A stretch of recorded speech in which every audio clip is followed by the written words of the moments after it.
Salve, salve geral, estamos começando mais um Solta o Verbo, hoje com um convidado mais do que especial, que já é muito mais da casa do que nós mesmos, né? Que a gente grava aqui na Rádio Transmundial, o Sayão tem alguns programas aqui, já faz um bom tempo que trabalha aqui na rádio também. Ele que cedeu o seu tempo, coisa mais preciosa que você tem, né? Obrigada. Pra estar aqui com a gente. Muito obrigado, Sayão, pelo teu carinho, pelo espaço que você está dando para nós, assim, né? O Sayão, ele é pastor, ele é teólogo, linguista, diretor da Faculdade Teológica Batista aqui de São Paulo.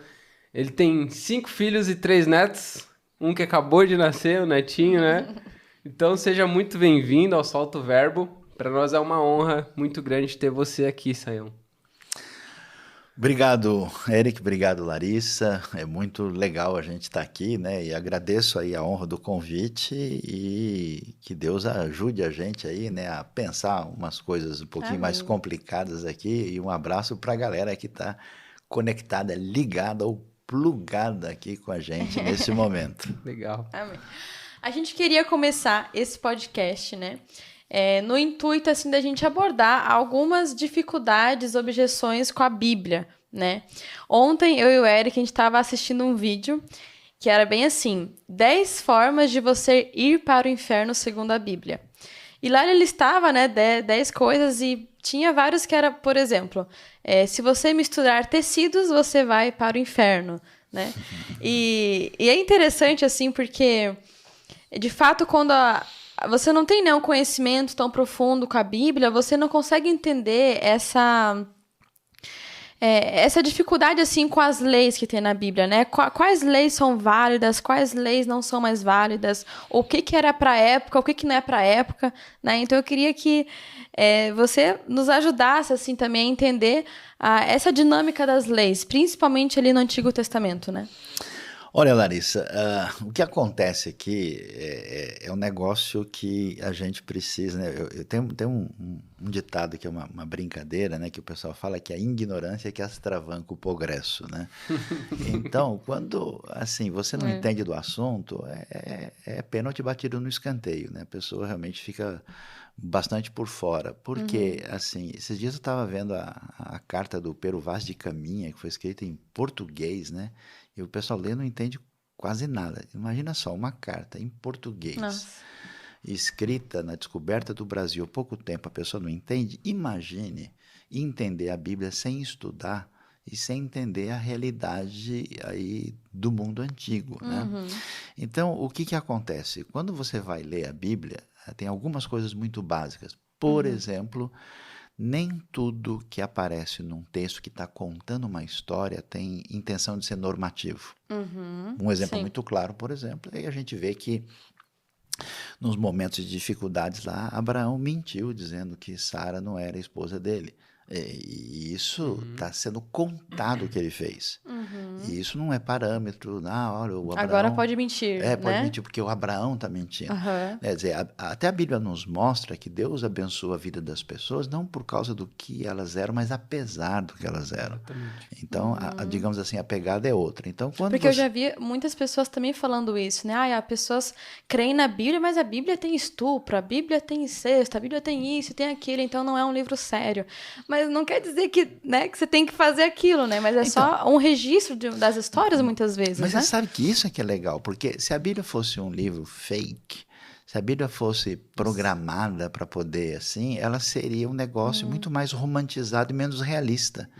Como ela fala a vida do jeito que ela é, a Bíblia não tem medo, entendeu, do Cidade Alerta. A Bíblia não tem medo das barras pesadas da vida. Ela é muito realista. Então, ela conta a história como se fosse uma operação de alguém que foi atropelado na sala de cirurgia. Então, ela não conta um mundo cor-de-rosa, lindo, legal. Ela conta como deu tudo errado e como é que Deus começou um processo para ajudar as pessoas numa caminhada difícil. E quando a gente entende isso, a gente já muda a visão da realidade. Aí a outra coisa é onde isso aconteceu. qual é o cenário geográfico, o cenário histórico, que tipo de sociedade é essa. E aí, quando a gente entende isso, você vai entender a motivação de um mandamento. Tem uns mandamentos na Bíblia, assim, até eu, quando eu li pela primeira vez, falei, esse negócio é muito louco, né? Não tem sentido, né? O mandamento diz assim, não cozinhe o cabrito no leite da mãe dele, da cabra, né? Aí você fala, meu, que coisa mais estranha é essa, né? E aí, quando você olha no mundo antigo, a galera que morava ali na terra de Canaã tinha uns rituais muito loucos, né? Associados à morte, associado a orgias, uma série de coisas.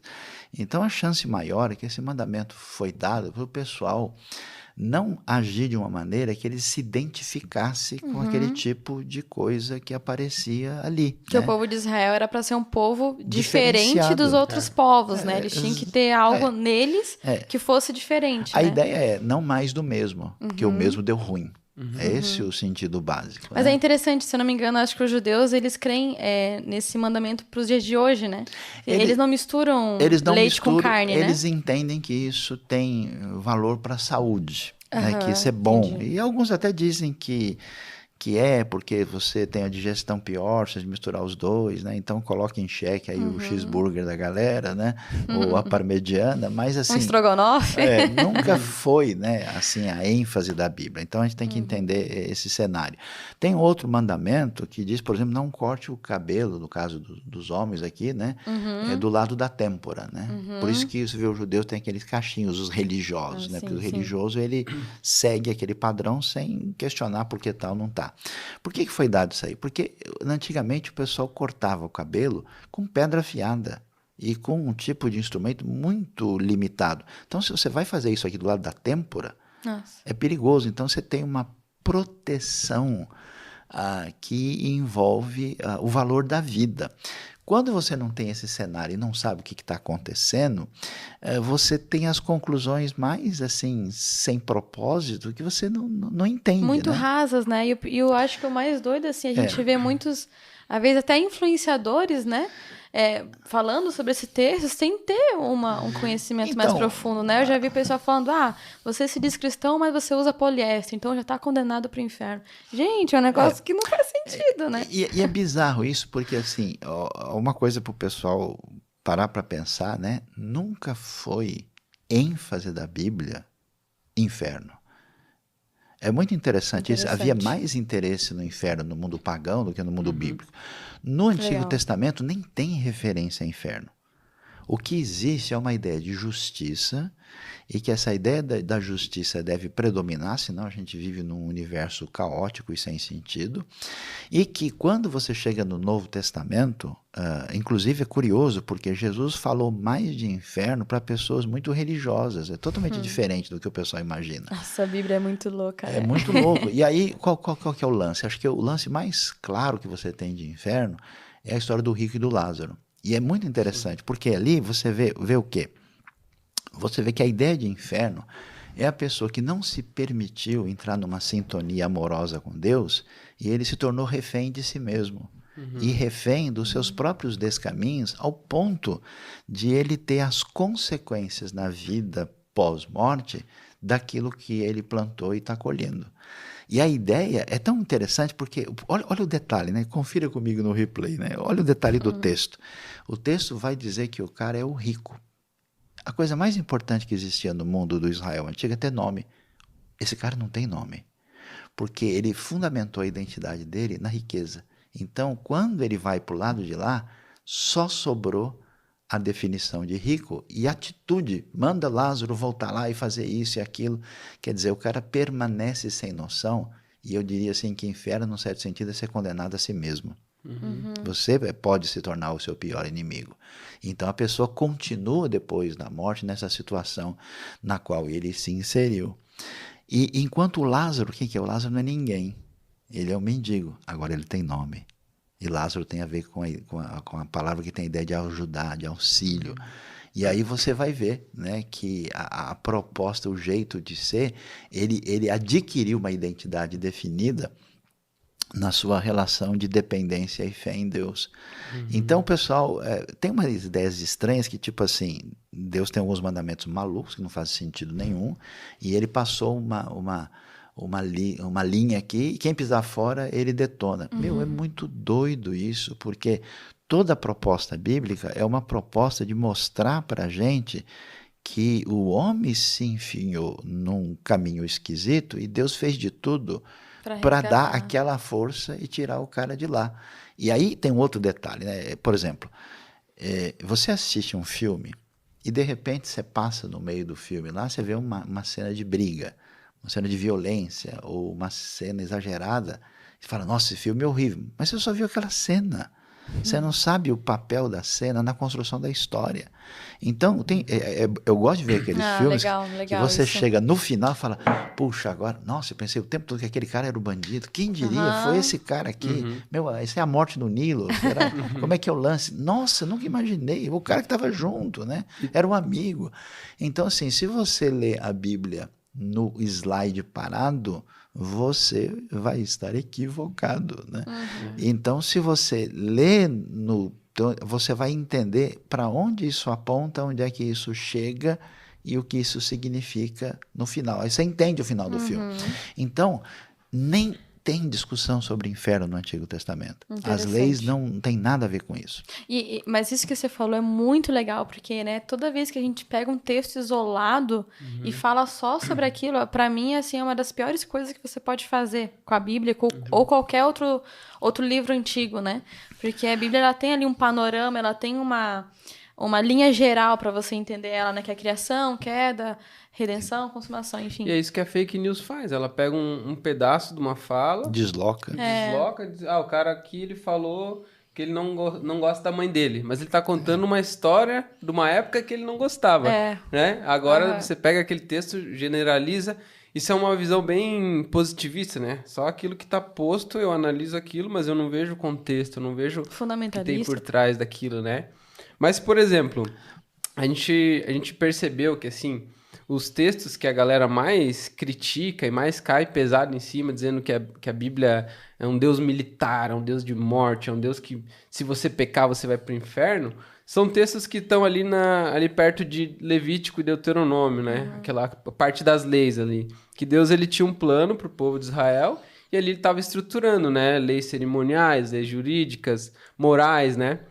Eu queria que você falasse para nós um pouco desse contexto, assim, como que Deus estava cuidando do povo através dessas leis, por que, por exemplo, tem Êxodo 31:15 que ele fala para não trabalhar no sábado, quem trabalhar terá que ser executado, sabe? Tem umas leis duras, assim, se você adulterar, você e a mulher precisam ser mortos, enfim. Quando a gente olha com uma visão mais superficial, realmente dá essa impressão, né? Que Deus está querendo acabar com o povo, né? Ou que é um Deus diferente no Antigo Testamento e é o Deus de amor no Novo Testamento, né?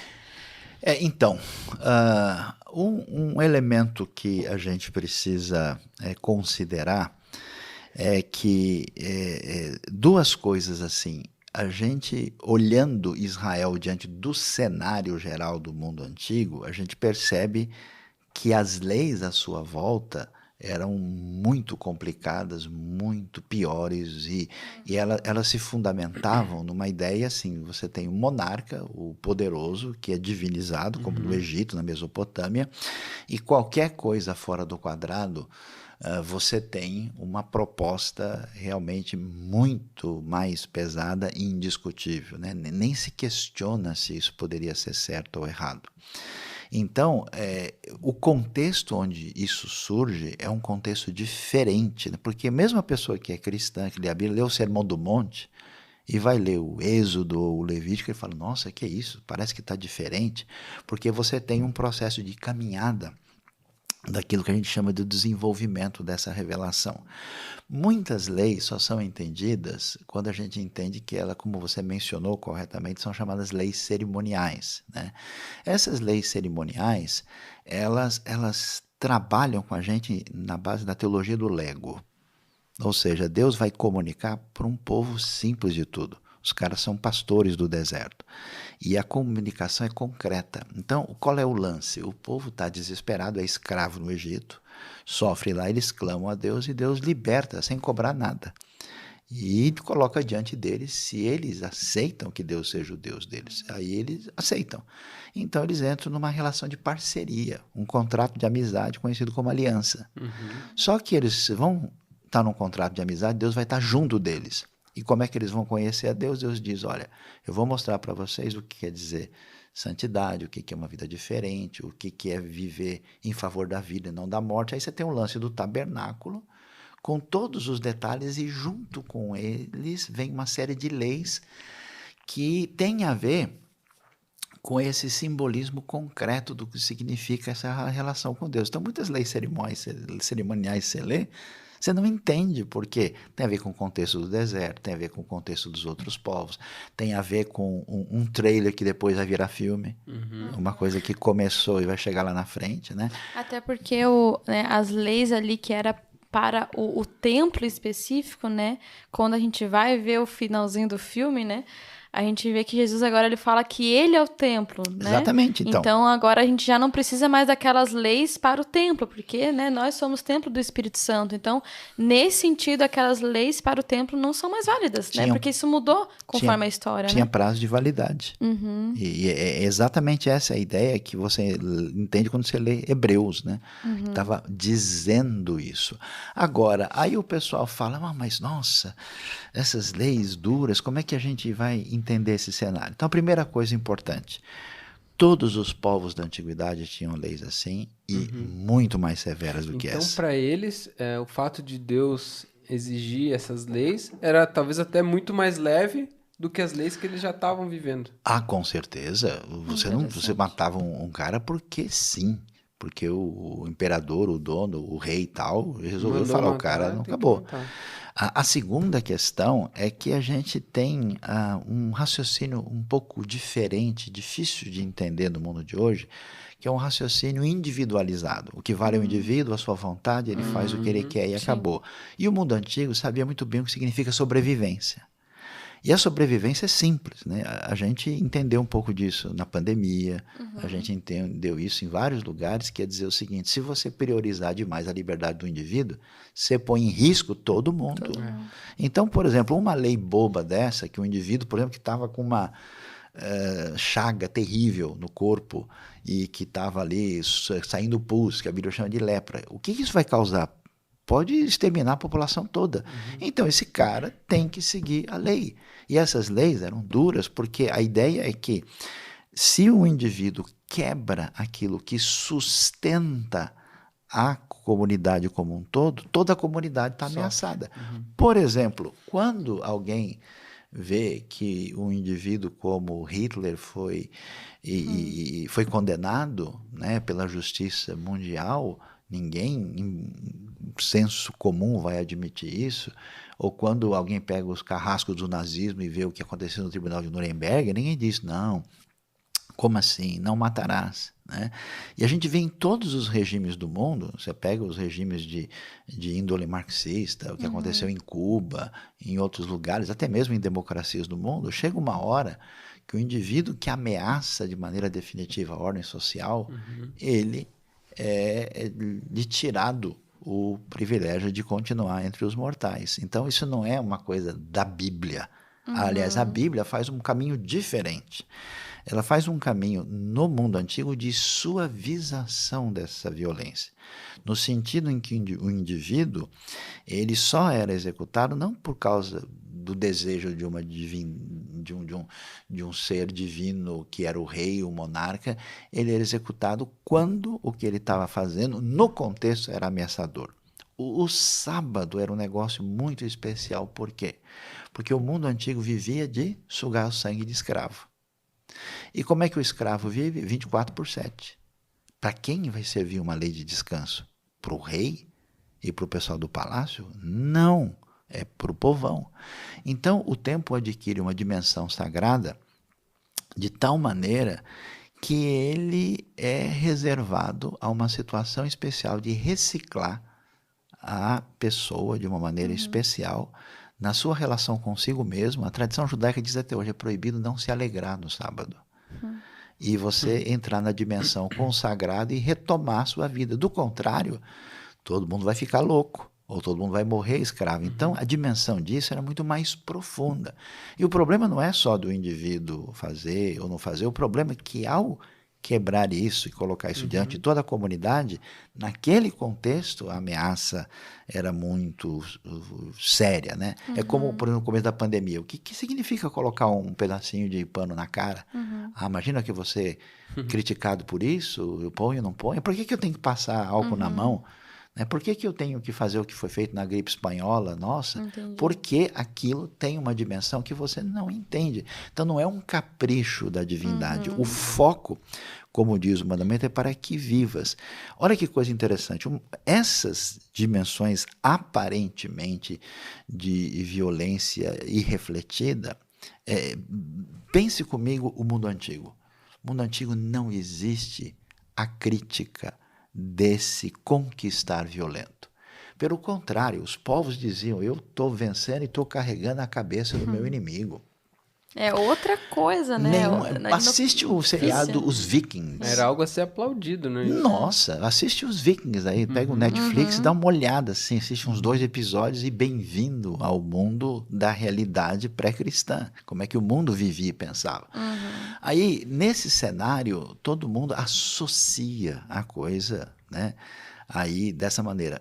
Em Israel, você vai ter conquista, você vai ter guerra, você vai ter, assim, um elemento que você, à primeira vista, você fala, olha que coisa ligada à violência.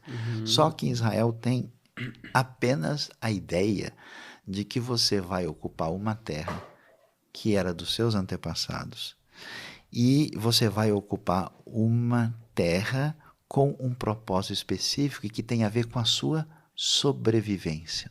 Quase todos os conflitos israelitas são de tentar sobreviver nesse mundo antigo onde todo mundo está lutando pela sobrevivência. O contexto é a guerra, né? E aí, olha que coisa interessante. Quando os israelitas conquistam Jericó, na sequência eles vão lutar contra Ai e são derrotados. E a razão da derrota é um negócio muito estranho. Por quê? Porque um cara, na hora da conquista, foi lá, o Acã, e pegou uma capa valiosa, pegou coisas lá de valor. Sim. E aí, o que a Bíblia faz? Um negócio interessante, chama-se Herem. Herem significa uma coisa amaldiçoada. Quando você conquistar, faça apenas o que você veio fazer com o propósito de alcançar a sua sobrevivência e estabilidade. Não se aproprie dos bens. Por quê? Porque o combustível da guerra é a ganância. O combustível da guerra é o enriquecimento. Israel nunca foi chamado a fazer o que a Mesopotâmia. Eu acho tão curioso, por exemplo, o pessoal enche a bola para falar da Grécia, de Roma, do Egito. Esses povos eram assassinos. Saíram conquistando todo mundo e tomando a terra de todo mundo e eles são lindos e maravilhosos. E você só vê a parte legal, né? E aí, Israel que pega um pedacinho de terra michuruco para sobreviver naquele ambiente, tão condenado, né? É uma coisa assim onde você pega a lente, né, de aumento no tamanho 20. Então, existe um viés meio complicado nesse processo. Agora, isso é tão sério que a Bíblia é o primeiro documento que apresenta uma crítica da guerra no mundo antigo, dizendo você não pode sair por aí fazendo como todo mundo sempre fez, porque se for para se estabelecer e ter a sobrevivência, beleza, mas para conquistar e pegar as coisas, não. E o outro lance interessante é que o maior rei conquistador foi Davi. E o que a Bíblia diz? Você não pode construir o templo. Não se ouviu no templo nem o barulho de prego nem martelo, e é proibido usar o ferro no templo. Por quê? Porque não é para associar o sagrado com a violência. Então, assim, claro, se eu leio a partir do Sermão do Monte, você vai pegar Jesus na beira do mar da Galileia, aí também não dá, né? Ou se eu leio, né, com os meus óculos dos dias atuais, tipo, a gente nunca passou por uma guerra, né? A gente nem não sabe o que é isso. A gente não tem noção de como que é estar numa guerra, então realmente é outra cabeça, é outro contexto, né? Então aí que tá, você vai ver, o processo é mais ou menos o seguinte, você vê uma situação de um mundo X, que vamos colocar na matemática, que está no -10. A Bíblia chega e vai levando esse pessoal para o -7, -6, e a contagem regressiva chega até culminar no príncipe da paz. Aí quando chega na proposta de Jesus, de fato, a gente tem a versão 2.0. Aí você tem uma pegada que até o pessoal diz, né? Aí eu vou falar um negócio pesado aqui. Aí vem a coisa mais subversiva e poderosa, a arma indefensável que existe, que chama amar os inimigos. Ninguém tem defesa contra isso. E aí Jesus amplia a coisa num caminho dizendo o seguinte, às vezes as pessoas entraram por caminhos tão complicados que o único jeito de salvar a sociedade é como numa cirurgia, você tem que cortar a mão, senão, você não extirpa o nazismo, o mundo acaba. É uma metástase, né? Exato, então precisa de uma ação assim. Aí Jesus entra com uma pegada dizendo, olha, por pior que o cara esteja, dá para ser retornado por aquilo que eu fiz em favor de vocês. Aí é um resgate muito louco do imponderável. Por isso, quando a gente, né, movimenta as peças no tabuleiro de direitinho, a gente não perde, a gente dá o checkmate bem claramente. É interessante porque, né, nem todas as leis assim que Deus deu no Antigo Testamento são leis que eram que são válidas, né? Como tu falou, de jeito nenhum. Vai crescendo aquilo, né? Depois Jesus ele intensifica ainda mais a lei, né? Porque, por exemplo, a primeira vez lá que eu li sobre quando o homem ele tá numa situação de guerra, ele vê uma mulher e ele quer tomar aquela mulher para ele, então ele tem que pegar a mulher, ela vai ficar um mês lá lamentando, chorando, e daí depois ele não pode tratar ela como escrava se ele não gostar mais dela, tem toda aquela coisa, né? Eu fiquei, gente, que absurdo, Deus está falando que se o cara quiser tomar a mulher, praticamente, né? Mesmo se ela não quiser, ele pode tomar ela para si, isso é um absurdo, né? Mas aí é isso que é interessante, quando você vai, né, comparar com os outros povos que estavam em guerra, não existia isso, né? As mulheres eram muito estupradas, e ali Deus fala, olha, você vai matar ter que... e estuprar. Então fala assim, não, quando tiver a guerra, a mulher ficar lá, você, na verdade, vai se responsabilizar por ela. Sim. E vai tomá-la. Então, por exemplo, até quando o pessoal lê sobre poligamia, que nunca foi uma proposta bíblica de fato, né? Por Deus, quando cria Adão e Eva, não cria Adão e Evas, nem Eva com Adões, né? Você vê a poligamia como realidade do mundo antigo e toda família poligâmica dá ruim. Tem conflito, tem problema. Então, existe uma crítica velada à poligamia no mundo que jamais questionou isso. Então, nesse cenário, a pessoa deveria preservar ali, né, no caso, tomar essa mulher e ter uma responsabilidade sobre ela. E não é que Deus queria que fosse isso, mas é que para aquela situação era a única coisa, não, né? Era o que tinha, né? Não era é a situação perfeita, é o pronto-socorro dentro do contexto imediato. E aí depois, quando você vai avançando na Bíblia, você vai ver ali em Jesus como ele tratou a mulher, né? Como ele deu dignidade para a mulher. Meu Deus, você fecha com chave de ouro isso, né? É como se, vamos jogar pro esporte, né? O objetivo dele é correr uma maratona. Agora você pega um cara que nunca correu uma maratona e diz assim, agora você vai correr 40 quilômetros. O cara não vai conseguir. Lógico. Então, como que você vai começar a criar algo nesse cara? Não, hoje vamos tentar correr 1 quilômetro. Amanhã a gente tenta correr 2 e assim vai aumentando, né? Porque é difícil você chegar para um povo que vive uma realidade totalmente diferente da nossa e querer que eles vivam o que a gente vive hoje, né? E é uma coisa curiosa isso, porque, na verdade, a sociedade de hoje, que se julga evoluída e grande coisa... os nossos 2 séculos, o nosso último século, é o século mais assassino da história humana. E feito, eu visitei Auschwitz, eu tive lá e eu entendo alemão, né? Então eu li as coisas que os caras deixaram escritas e que deixaram documentado. Metade daqueles caras tinham PhD. Eles tinham sido formados na sociedade iluminista, com educação elevada e assim por diante. E você vê uma máquina de matar profundamente elaborada, com ciência, com frieza e com justificativa científica. Então, assim, esse problema humano de autodestruição, de destruição do próximo, é uma realidade constante. Eu acho que é muito complicado, né? O pessoal do nosso tempo chegar e falar, olha que coisa feia, sendo que a nossa realidade é pós-apavorante. A gente fala da Síria, mas o Rio de Janeiro mata mais do que a Síria, né? É doido o negócio. E eu comparo a coisa mais ou menos assim, se você entra numa cena sozinho, você vê um cara com estilete na mão, cortando a barriga do outro, você fala, nossa, que violência. O cara é um cirurgião, ele está operando o cara. Ele está num processo. Depois você vê esse cara saindo do hospital. Então, quando o indivíduo lê uma história, ele não sabe quem são os filisteus, ele não sabe quem são os cananeus, ele não conhece a história de Israel. Os ele não sabe cananeus o pano são de fundo. inocentes, né? O pessoal não entende nada disso. E não entende o cenário, o contexto, o ambiente cultural, as coisas que estão acontecendo, e aí, do nada, né? É como um indivíduo, por exemplo, hoje, saindo daqui, entra numa tribo indígena, entra numa tribo tradicional africana ou do sudeste da Ásia e chega lá e fala, não, esses caras são tudo loucos, olha o que eles fizeram, eles estão comendo isso, imagina o cara está com dor de cabeça, ele cortou aqui, né? Então tem que ser preso, isso aqui é considerado agressão. Mas espera aí, quem são, de onde vieram, qual é a sua referência? Então esse é o ambiente. Na verdade, nem existe a priori povo hebreu. Tem um cara chamado Abraão, que é um mesopotâmico de Ur dos Caldeus, criado numa cultura completamente diferente, e esse cara tem um insight diferenciado, com uma ação de Deus falando para ele, Abraão, eu vou construir uma história para arrumar toda essa bagunça a partir de você. Então, o lance é outro, né? Josué 24, verso 2 diz, os nossos antepassados eram idólatras que viviam do outro lado do rio, que atravessaram o Eufrates e chegaram aqui.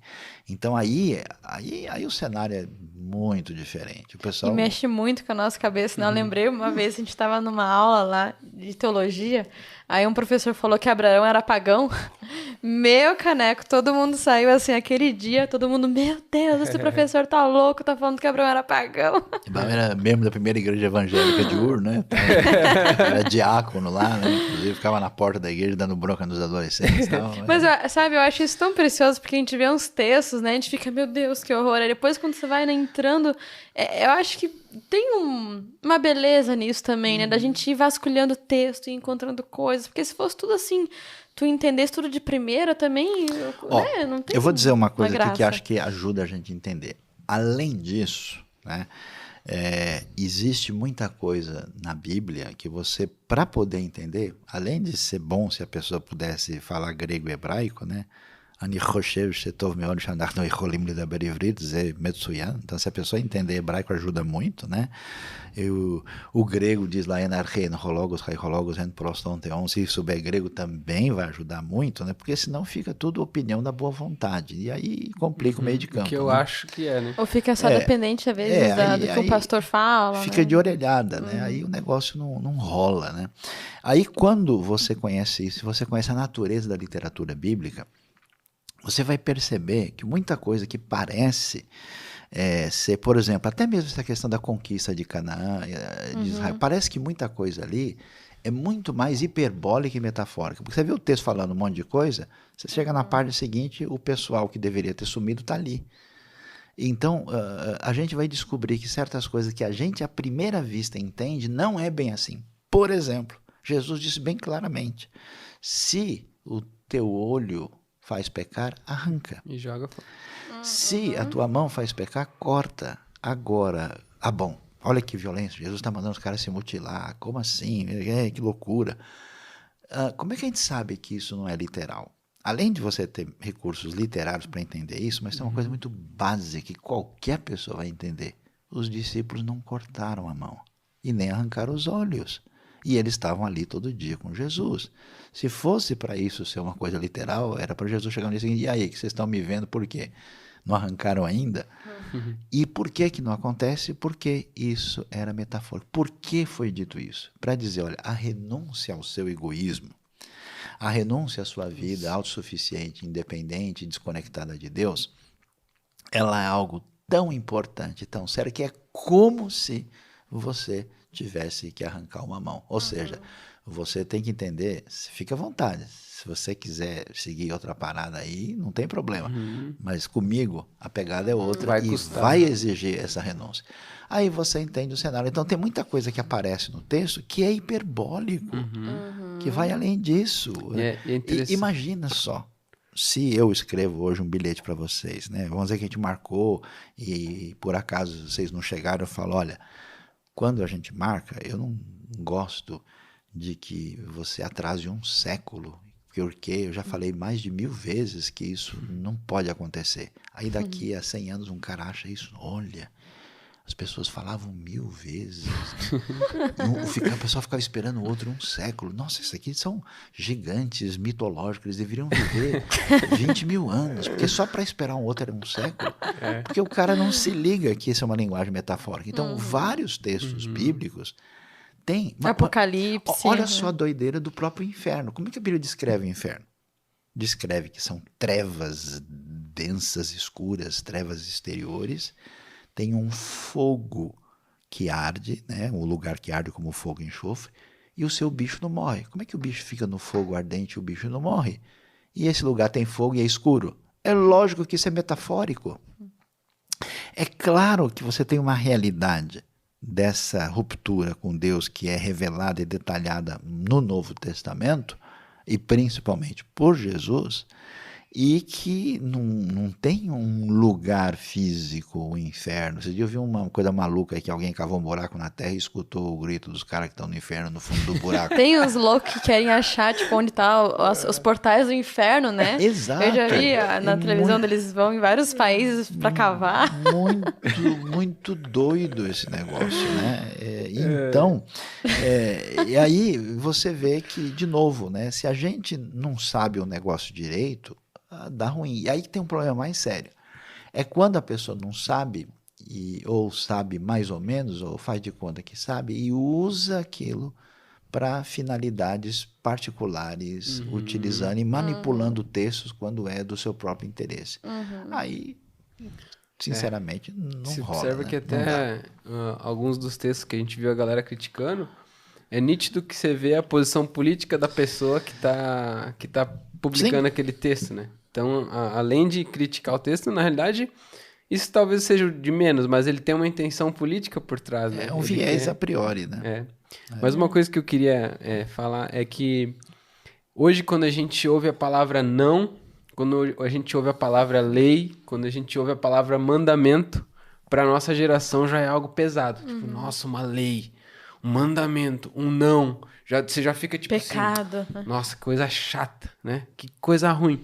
E agora você vai pegar, por exemplo, os 10 mandamentos, né? Não matarás, não roubarás, não adulterarás. Parece que assim, poxa, que Deus chato, não posso fazer nada. Não. É um Deus só de não. Eu vou olhar para ele e vai falar não, não. Mas quando a gente começa a entender que por trás desses princípios, por trás desses nãos, existe um cuidado, né? Porque ele tá falando assim, cara, se você não adulterar, a tua vida vai ser muito melhor que a tua esposa. Poxa, se você adulterar, vai dar tanta treta no teu casamento que você não tem ideia. E fora dele também. E fora dele, na tua família, com os teus amigos, enfim. Então, é muito legal quando você consegue virar essa chave, entender que o mandamento, que é algo que Deus disse assim com essas palavras, é algo que tá protegendo você e te trazendo vida, né? Isso eu acho que é fantástico. Mas sabe qual é a questão? Eu acho que tem duas coisas aí. Um é a doideira que a pessoa não cai na real, ele não percebe que ele é um ser humano, ele está limitado, né? Um dia alguém falou para mim, na sua religião, o que é proibido lá que não pode fazer? Eu falei, lá é proibido beber chumbo quente. Todas as pessoas que lá bebem chumbo quente, a gente chama, repreende, exclui da igreja. Mas como assim? Beber chumbo quente é um absurdo. Eu falei, mas a pessoa é livre, né? Não, mas como isso é loucura? Eu falei, então tem outras coisas que também são. Então o lance é o seguinte, você é um ser humano, você é limitado, você vive em sociedade, você tem situações inclusive que se você desobedece, o seu organismo vai se dar mal. Então assim, o não está definido a princípio. A criança que vai botar a mão na panela quente que está lá na panela de pressão, ele precisa ouvir o não, senão ele perde a mão. É loucura. E um não bem forte ainda. O não é uma maravilha. Você tem um amigo que está na rua, o carro vai atropelar ele, você fala, olha, talvez seja bom você se afastar. Você fala, não, cara. Você empurra ele no chão. Então não tem como. E é interessante assim, porque eu vejo tanta soberania de Deus nisso, porque, né, tem toda essa questão do livre-arbítrio, né? Eu não creio que existe livre-arbítrio, mas enfim. Mas tem leis, assim, que até, se você não crê em Deus, você é ateu, etc., mas você não tem como desafiar as leis que já existem naturais, né? Tipo, vou desafiar a lei da gravidade. Pula do prédio, é uma vez só. Não existe, você não consegue fazer, é uma lei já estabelecida ali, né? Então isso é assim. Agora, esse é o primeiro ponto que, assim, eu acho que a pessoa perdeu a noção de quem nós somos e onde nós estamos, né? Eu conheço gente maluca, às vezes você vai pegar um avião, a pessoa não quer fazer tal coisa, não quer obedecer isso, não quer abrir a porta, entende? É doideira, não existe. O outro lance é que eu não conheço ninguém que não gosta do não. Depende para quê e para quem. Tá, a mesma pessoa que diz, né? Olha, eu não acho que deve ter regulamentação para, sei lá, a propriedade privada. Quando chega em outras coisas, a pessoa é radical. Não, se a pessoa fez isso, tem que ser preso. Então, é muito comum, assim, um indivíduo dizer para certas coisas liberdade total, para outras repressão total. Só troca a camisa do time. Então, certas coisas, por exemplo, que você vê no mundo, você vê em alguns países europeus, por exemplo, hoje, que tem um caminho, vamos dizer, de uma valorização excessivamente acentuada das liberdades individuais, em que a pessoa, até porque ele falou um negócio que pode, de alguma maneira, talvez ser ofensivo para um grupo X, a pessoa vai na cadeia. Então, disseram para essa pessoa, não. Em certos ambientes do Oriente Médio, você falou certas coisas que podem representar um agravo para a ordem religiosa instituída, você recebe um grande não, aqui não faz isso, né? E assim por diante. Então, ninguém vive sem não. A questão é se você tem o bom não, né? O não certo, ou se você está num não puramente algodão doce, né? Puramente aí etéreo e indefinido, que representa apenas o seu sentimento imediato, particular e sem fundamento, que amanhã, muito certamente, vai mudar. Interessante. Eu queria ainda perguntar, porque a gente vai entrando, né, em todos esses textos, a gente fica, poxa vida, mas tem tantas coisas que não são literais, né, e como é que eu lido com tudo isso? E aí, mas a gente pode também cair num outro erro de achar que tudo não é literal, né, que tipo, tudo tem uma coisa para se explicar, etc, né? Então, como que a gente consegue, assim, ter esse discernimento, assim, tá, essas leis eram para aquela época, não, essas leis aqui são válidas para hoje, isso aqui é literal, isso aqui não é literal, como que a gente pode entender, Que tipo assim? de texto a gente está lendo? Se é um texto poético, histórico, Então, né? vamos lá. Não dá para a gente fazer isso muito bem e seguramente sem estudo e sem ferramentas que nos ajudam a entender qualquer coisa na vida, né? Então, por exemplo, eu entendo... Não só a Bíblia, né? Outros textos tudo. antigos, Eu entendo né? de carro, mas eu entendo o quê? Onde é que está o motor, como é que põe a gasolina, como é que liga, como é que faz coisa. Agora, tá tendo o pino da grampola, da parafuseta, do rocopolo, eu tenho que perguntar para o mecânico, o cara que entende, ó. Eu só ouvi um barulho estranho, essa é a minha identificação. Aí o cara explica um monte de coisa, a gente sorri fazendo de conta que entendeu, assim, para não perder a amizade, e deixa lá e depois resolve isso. Então, não tem como. Eu não posso dizer para o médico, olha, eu acho. O cara estudou, ele conhece. Então, eu pergunto para o médico que é saúde, eu pergunto para o mecânico, é um sinal de humildade. Então, eu preciso saber de quem estudou direito e aprofundadamente a Bíblia, do que isso significa. Mas, de modo geral, a gente entende o seguinte, se você tem textos que parecem muito dissoantes, por exemplo, no Antigo Testamento, se entenda que isso muitas vezes é uma questão de contexto, muitas vezes é uma questão de desenvolvimento da revelação e muitas vezes é uma questão literária ou linguística, inclusive, né? Então, quando você lê a Bíblia, dê prioridade ao desfecho. Quer entender o filme? Se você não lê o final, não vê o que aconteceu, você não vai entender a história toda. Então, a prioridade para a condução da vida certamente está no Novo Testamento. Até porque Jesus veio dizer que ele é o cumprimento de tudo. A segunda coisa que chama Então, atenção...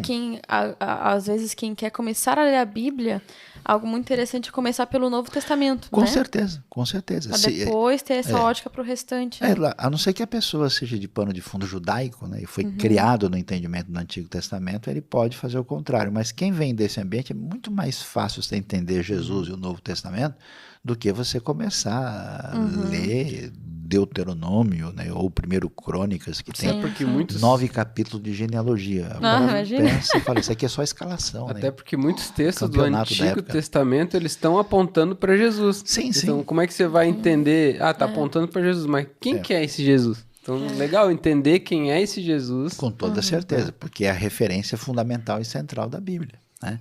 A segunda coisa é que tem textos que já dão dicas para a gente. Né? Tem textos, por exemplo, que são narrativos. Então, Jesus saiu de Jerusalém e desceu até Jericó. Entrando em Jericó, lá havia um homem chamado Zaqueu.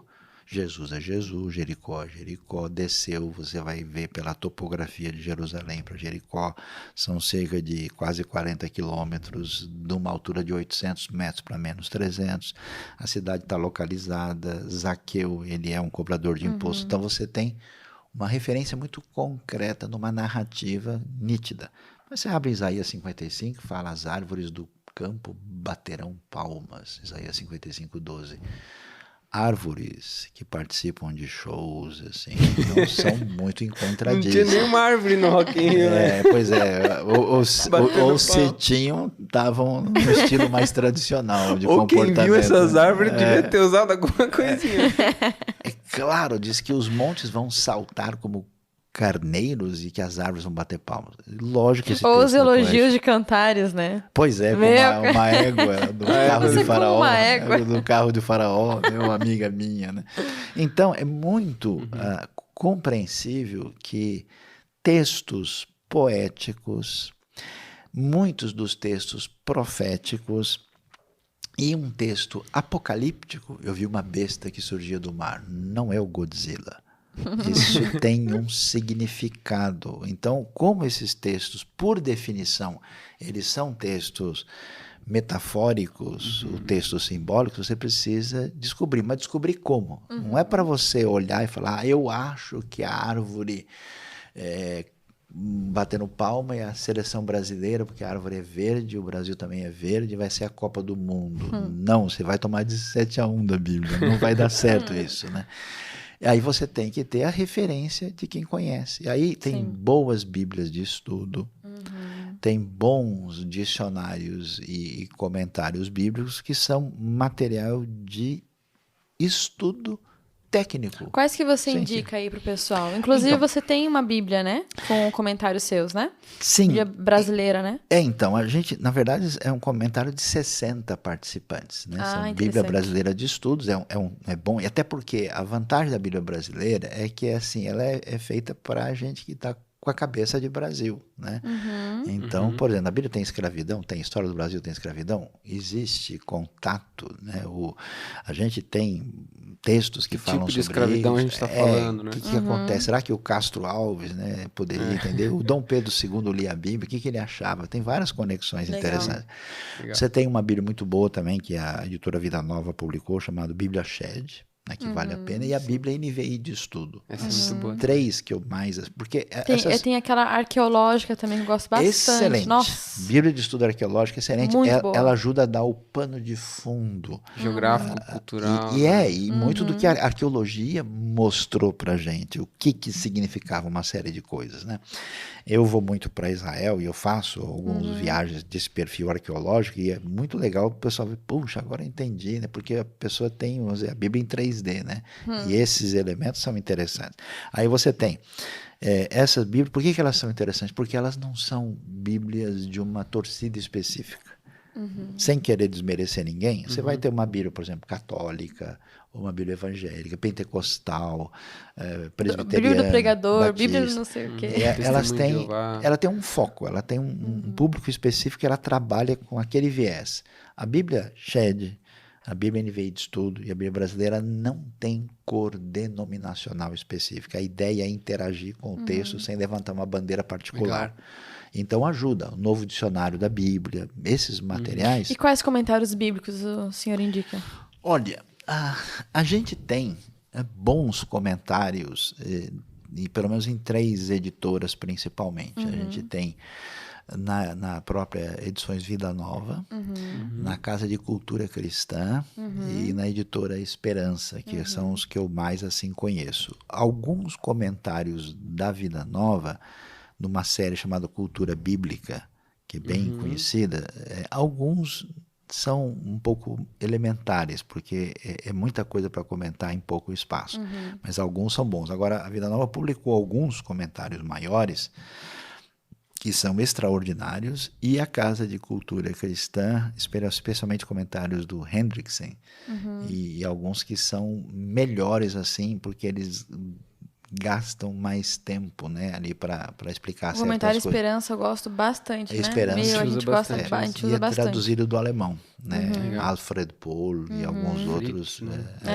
Fritz Rinecker, né, que é um grande estudioso do Novo Testamento. É interessante. Acho que não. Lindolf Weingärtner. Não sei se ele participou, eu não mas sei se ele assim, é interessante a gente falar isso porque geralmente a galera que tem essas contradições com a Bíblia, ele vai lá na casa dele, aí você vê a avó, tem uma Bíblia lá, pegando pó lá já faz uns 30 anos, no Salmo 91 aberto.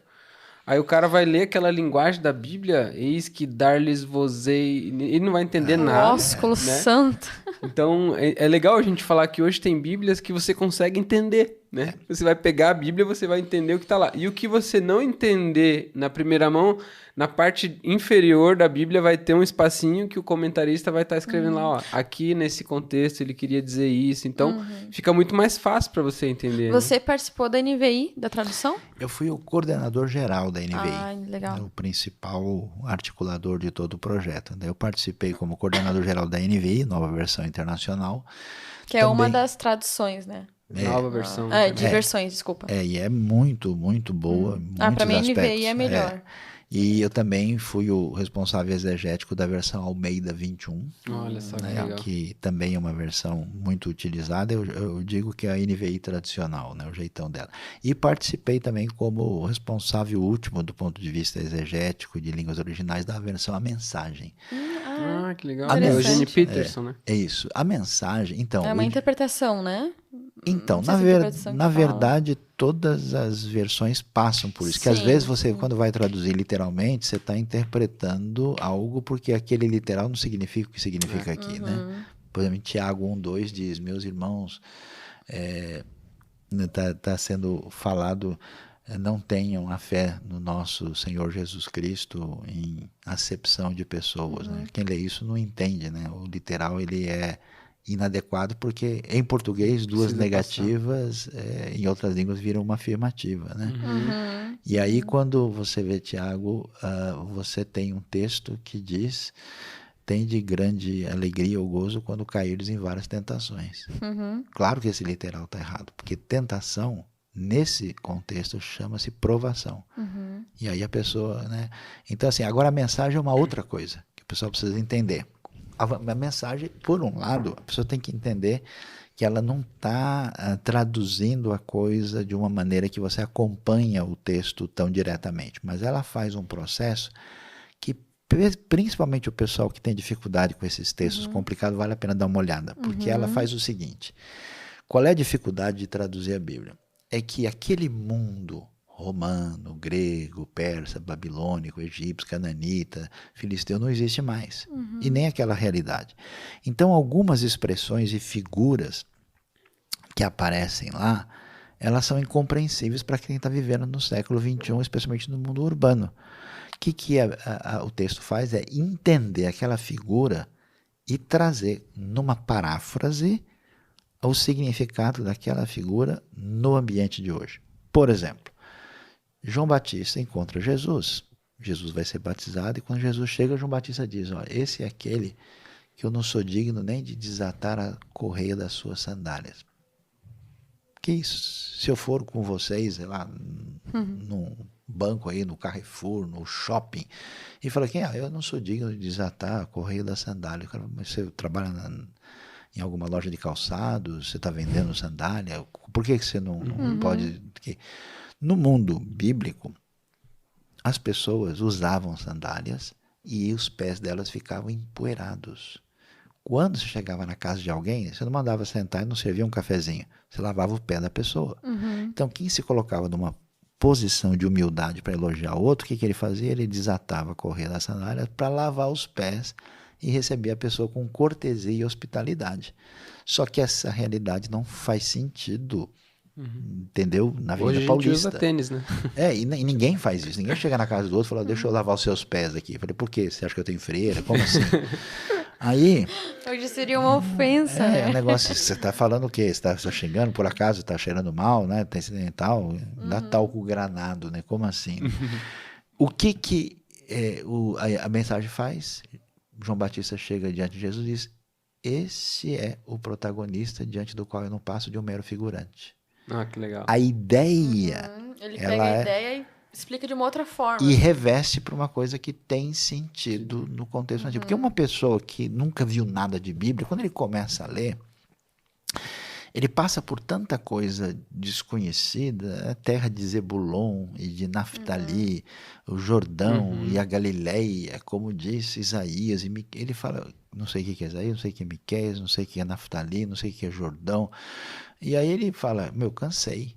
Né? Então o texto... Daí desiste já de Ele ler, desiste, porque que diferença, né? E até uns nomes bíblicos, né, que você lê, nossa, que nome estranho, quem daria o nome do filho de Zelofeade, né? Como assim? O cara fez alguma coisa de mal para receber esse nome, né? Então, aí, nesse sentido, ela é interessante. Então, para quem é zero total, assim, é uma leitura porque capta bem a ideia, o que está por trás daquela Eu não colocação. acho legal ler só a mensagem, Não, né? não. Mas eu acho que ela é muito boa. Tipo, ter uma NVI, uma mensagem e ler, tipo, os dois, isso é bem, bem interessante. Eu aconselho pelo menos 3. Pega uma versão mais histórica, tradicional, Almeida, uma NVI e uma versão tipo a mensagem, assim, porque você pode pegar, né, os holofotes diferentes no palco ali para poder ver a cena completa. Mas só voltando um pouquinho do que a gente estava falando das leis, né? Como entender esse parâmetro. Uma vez, se não me engano, eu li em algum lugar, eu fui numa aula, não sei, mas assim, uma coisa meio mais grossa, assim, né? Como você grossamente entende que uma lei é válida ou não é válida, né? Mais por cima, assim, é se você vê que ela permanece desde o início da Bíblia até o final dela, né? Você vai ver que tem princípios, tem valores, enfim, que desde o início ele vai de Gênesis a Apocalipse, né? E aí tem outras coisas que você percebe que, opa, mas aqui diz isso, aqui diz parece ao contrário, né? Por exemplo, que a mulher não pode falar. Mas aí você vai ver mulheres falando no Antigo Testamento, no Novo Testamento, e isso aí só uma partezinha que fala para ela não falar. Então, você percebe, mas aqui ela pode falar, mas aqui ela não pode falar. Contextual, né? Exatamente. Daí você percebe que, como tem algumas partes que são diferentes, você percebe que ali tem um contexto envolvido, né? Por exemplo, a questão de mulher não falar está totalmente ligado a um contexto de culto em Corinto. Né? Porque as mulheres cristãs usavam mímica o tempo todo. Como assim? Não pode falar. O que significa isso? Então, de fato, você absolutiza indevidamente certos textos que têm um entendimento cultural ou particular, ou tem uma razão. A gente é assim. Se você vai num funeral, você não pode falar. Se você entrar e interromper as pessoas lá, é uma loucura. Então, quando é que você pode ou não pode, porque esse ou aquele pode ou não pode, tem razões para isso e tem que ser entendido. Né? A gente queria ter tempo para pegar todas as leis e falar, mas aí, né? Vamos falar uma coisa muito importante, séria aqui. Essa questão das leis, ela é muito importante e fundamental como delimitação da nossa conduta diante de Deus, do próximo e da gente mesmo. Mas Jesus falou um negócio muito interessante. Primeiro ele disse que nunca devemos pensar que a lei tem um monte de bobagem, que não tem valor nenhum. Ele diz que não cairá da lei nada, nenhum diferençazinha de uma letra, nenhum um pontinho, ela toda tem valor para o nosso entendimento e estudo. Mas ele disse uma coisa muito clara, que ele não veio anular a lei, mas ele veio cumprir. O que é esse negócio de cumprir? né? O grego plerosai, que aparece lá. A ideia é que Jesus veio mostrar realmente qual é a finalidade desse A princípio. intenção das leis. Qual é a né? intenção, qual é o Princípio, objetivo. Por quê? Porque Paulo vai dizer isso, que a lei acaba não valendo muita coisa, porque se a gente tem a intenção complicada, a gente vai fazer igual um advogado desonesto, vai tentar usar a lei da maneira para quebrar o princípio legalmente Que era o que os constituído. fariseus faziam, né? E se tu não tem o princípio da lei, a lei de nada vale. E aí tem um lance interessante que aparece em Mateus 22, que Jesus diz o seguinte, né? Os judeus contaram 613 mandamentos na lei, na Torá. E o grande resumo, o quadro que marca tudo isso, são os 10 mandamentos. O que Jesus disse? Jesus que vai deixar claro que amar a Deus sobre todas as coisas e ao próximo como a si mesmo são os mandamentos nos quais todos os outros estão pendurados. Eles gravitam em torno disso. Então, a relação com a lei se dá adequadamente com uma mudança de coração. 1 Coríntios 16 diz que quem ama tem cumprido a lei. Então, como é que funciona esse lance? É muito louco. Quando alguém é abraçado por Deus, quando alguém é tocado por esse amor incondicional que perdoa, você deixa de fazer bico para Deus e tira essa cara de quem está chupando limão o tempo todo e de entrar nessa rota de colisão que é bobagem, porque fugir de Deus é um meio diferente de acabar caindo nas mãos dele, não tem como. Você não é o dono do universo, cai na real. Então quando isso atinge a gente e isso muda a gente por dentro, o amor de Deus cura a nossa ferida, muda a nossa intenção. Aí é o lance do amor, né? Quando você ama uma pessoa, o que acontece? Você trata diferente. O cara foi encontrar com a namorada porque a lei mandou. Disse, encontrarás a tua namorada 2 vezes por semana e com ela ficarás e ela namorarás. Não, a pessoa faz isso no desejo intenso de agradar. Deus não nos deu um monte de quadrados para pisar. O foco maior da espiritualidade é agradar quem nos amou. Então a relação, aí nesse sentido, vamos dizer, num certo sentido, o mandamento perde esse lance que a galera tem, uma neurose, né? Porque ele passa a ser uma gratidão, um negócio legal, E não gostoso. tem coisa melhor, né? Quando você sente isso, assim, Lógico. sabe? Quando você você sente isso, não tem coisa melhor da vida, né? É como Libertador. preparar um presente de aniversário para quem você ama demais. É como preparar uma festa para a pessoa mais querida da sua vida. Falando, não, olha, o brigadeiro Pensa tá nos pouco, põe detalhes. mais. Não, essa coxinha aí, mais catupiry. Não pode. Também quero quibe. Nossa, me deu fome agora. A gente vai, né? É muito doido o negócio. Então, Vamos, assim... temos que ter um patrocinador aí pra deixar o lanchinho aqui, boa, né? boa. iFood, patrocina nós aí. Olha, esse negócio, a Bíblia fala que tem que dar comida para os necessitados e até agora aqui nada, entendeu? Não, mas acho que isso aí é contexto. É verdade, é só o contexto. Vamos terminar aqui, nós vamos ver o contexto de perto. Legal, gente. Nossa, Sayão, obrigado pelas explicações. Acho que foi tudo de maneira Muito leve. muito fácil de entender, né? Eu tenho certeza que a galera que tá ouvindo aí, que tá assistindo, vai poder ampliar um pouquinho mais, né, a superficialidade com que as coisas chegam até ela. E fica o desafio, né? Se você quer entender mais, cara, vai estudar. Não tem o que fazer, O cara. Sayão também tem muitos conteúdos bons aqui à na vontade. rádio, né? Tem vários podcasts que já foi produzidos, né? A gente tem na rádio, a gente tem na IBNU, né? Também tem as minhas redes pessoais. A gente está sempre postando umas coisas assim que, sinceramente, a gente quer que as pessoas entendam. E um projeto legal que a gente fez foi o Rota 66, né? E olha, Legal. Até com a camisa, né? o Rota é uma explicação da Bíblia em áudio que você pode acessar na própria Transmundial. Tem um aplicativo sem custo nenhum. Ninguém tem qualquer interesse financeiro nisso. Você pode entrar, baixar no celular e você vai ouvir a explicação. E o Rota também é legal porque aquele negócio, o pessoal acha que gente que mexe com Deus é tudo estranho, né? E esquisito. Deus quer que a gente seja diferente, alguns preferem ser esquisitos, né? Mas o Rota é bem humorado. né? Legal. Então, quando os amigos de Daniel, né, vão lá para a fornalha ardente, o título do estudo é Temperatura Máxima. Então, a gente Legal. então faz um bem bolado legal e você então fique à disposição aí. Não tem desculpa para quem quer estudar, né? Não, tem áudio, tem vídeo, Tem conteúdos texto, gratuitos, né, hoje. grátis, tudo aí, tá tudo na mão, né? Também quero deixar a indicação de um livro que eu, assim, não li todo ele, mas eu tô gostando muito, que é a editora Vida, se não me engano, lançou, que é o Deus Realmente Ordenou o Genocídio? Não sei se você Vida já leu. Nova. É Vida Nova, né? Então, esse O livro Paulo Copan que escreveu com Isso. outro autor, eu não lembro o nome agora. Isso. Esse livro aqui exatamente deixa nítido para muitos textos que parece que a coisa é assim, que ele coloca como uma linguagem hiperbólica, porque no texto seguinte você vê que aquela coisa não sucedeu, né? Então ele trabalha exatamente isso. Nossa, esse livro, assim, ó, as primeiras páginas, assim, ó, Explode explodiu a minha cabeça. cabeça, sabe?